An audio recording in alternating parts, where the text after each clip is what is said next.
Hey everyone, welcome back to the channel. In today's video, I'll show you how to cancel your YouTube TV subscription step by step. Let's get started. First, on your desktop or laptop, head over to tv.youtube.com and log into your account. Then click on your profile icon in the top right corner. From the drop-down menu, select Settings. In the Settings panel, go to Membership section. You'll see your YouTube TV plan listed. Click on Manage next to your current plan. Then you'll have the option to pause or cancel your subscription.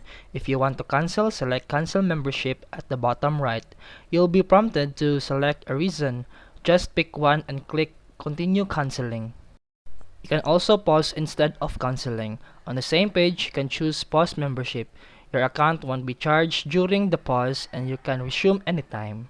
And that's it for today's video. If you found this helpful, please like and subscribe for more videos. See you in the next one.